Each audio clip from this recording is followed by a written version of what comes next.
مودی جی ہمارے مذہب کے بارے میں فیصلہ کرتے ہیں کہ وقف کے اندر وقف کا ذکر دستور کے اندر.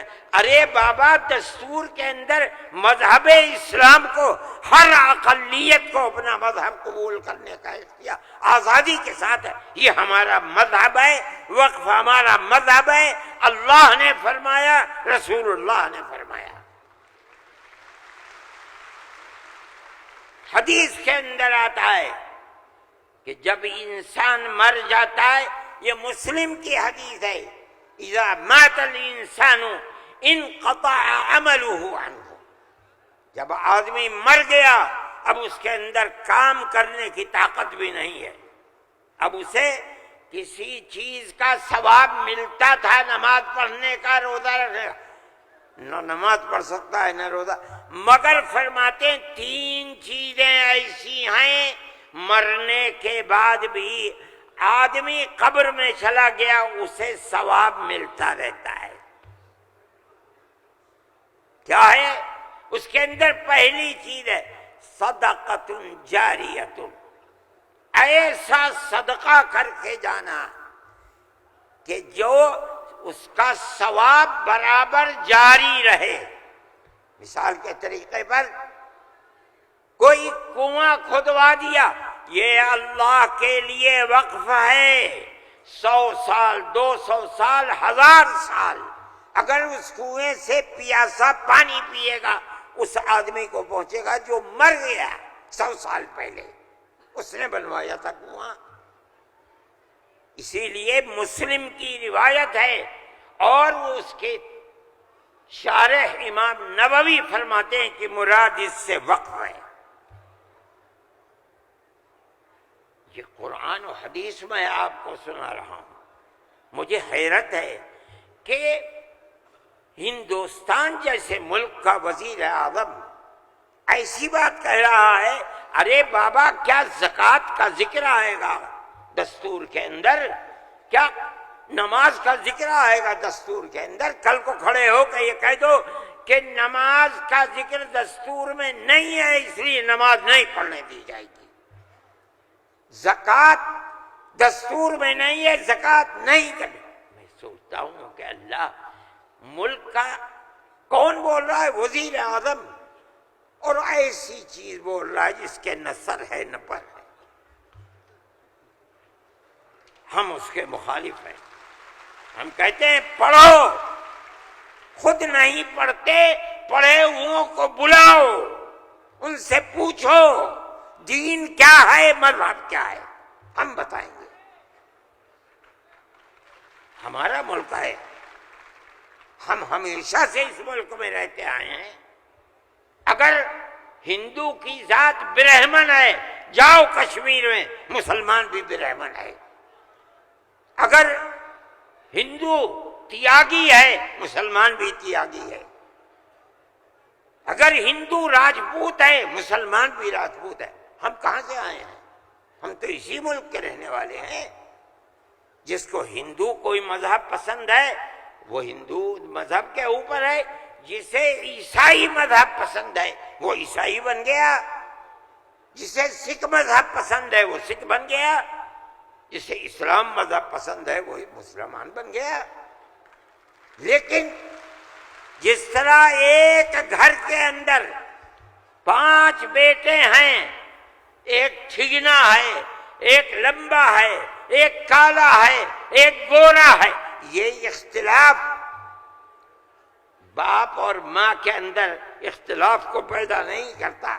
اسی طرح ہمارا مذہب ہے کہ آدمی کسی بھی مذہب کو اختیار کر لے، لیکن ہندوستانی ہونے میں ملکی اعتبار سے کوئی فرق نہیں ہے.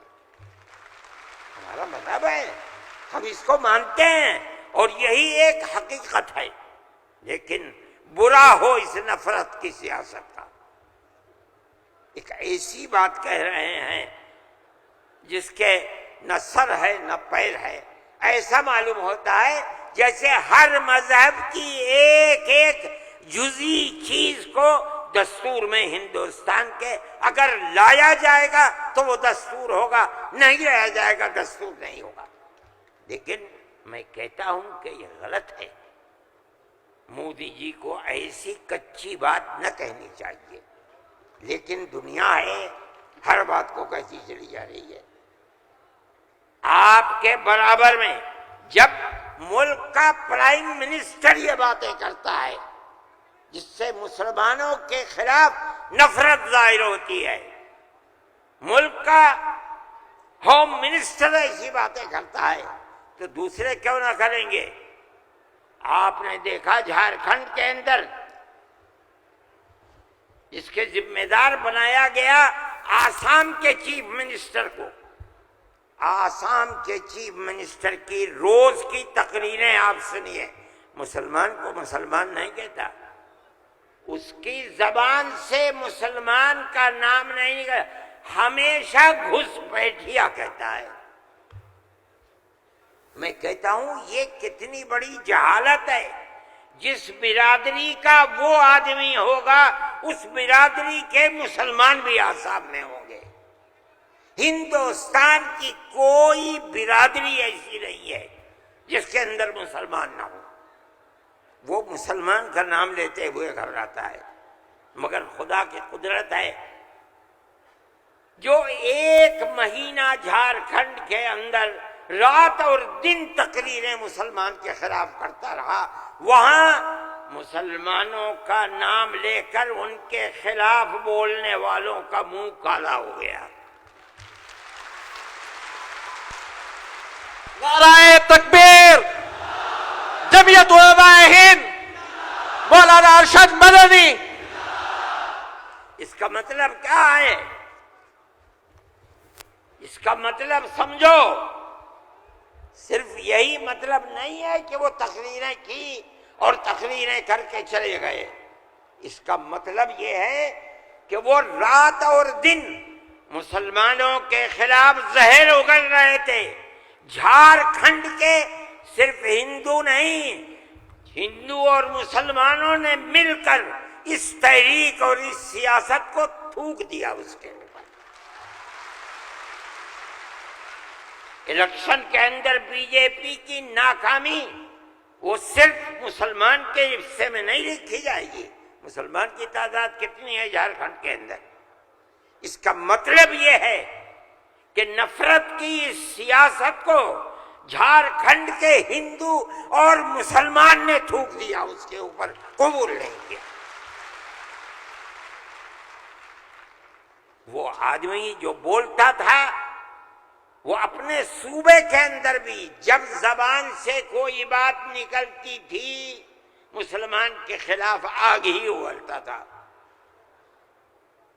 دیکھو ساری ہندوستان کے اندر ہندوستانی ہونے کے لیے یہ بنیاد ہے کہ جو سب سے پہلی مردم شماری تھی سن 1951 کی، جس کا نام اس مردم شماری میں ہے وہ اور اس کی اولاد ہندوستانی ہے. یہ ملک کے اندر ایک قانون بنا ہوا ہے، لیکن کانگریس، بی جے پی اور جو علاقائی پارٹیاں آسام کی ہیں سب نے مل کر جب مشرقی پاکستان کو مغربی پاکستان سے الگ کیا گیا اور ہندوستان کی طاقت نے کیا. اندرا جی کے زمانے کے اندر بہت سے لوگ ہندوستان، بمباری ہو رہی تھی، بھاگ گئے پاکستان، اور پاکستان کے بہت لوگ بھاگ گئے ادھر. اب کیسے کہا جائے کہ ہندوستانی پاکستانی کون کون ہے؟ تو سب نے مل کر پارلیمنٹ نے قانون بنایا کہ 1971 کے بعد جو آیا ہے وہ ہندوستانی نہیں ہے. آسام میں 1971 کی مردم شماری میں جس کا نام ہے وہ آسامی ہے، اور اس کے بعد جو آیا ہے وہ آسامی نہیں ہے. یہ قانون بنا دیا، قانون بن گیا. اب یہ حلق سے نیچے چیف منسٹر صاحب کے نہیں اتری. انہوں نے کہا کہ نہیں، سارے ملک کا دستور ایک ہونا چاہیے۔ ارے بابا، کانگریس کا زمانہ تھا، کانگریس نے پارلیمنٹ کے اندر یہ اصول بنایا، اس کے اوپر بی جے پی کے بھی دستخط ہیں، علاقائی پارٹیوں کو بھی دستخط ہے، ہم نہیں جانتے کچھ۔ اور تقریر جیسے یہاں کر رہے تھے ویسے ہی روز تقریر وہاں کرتے تھے۔ 71 نہیں 51 بنے گا، 71 نہیں 51۔ کیوں؟ اگر 51 کو بنا دیا گیا تو کم از کم 80-90 لاکھ مسلمان اجڑ جائے گا، برباد ہو جائے گا۔ وہ یہ چاہتے تھے کہ مسلمان کو برباد کر دو آسام میں۔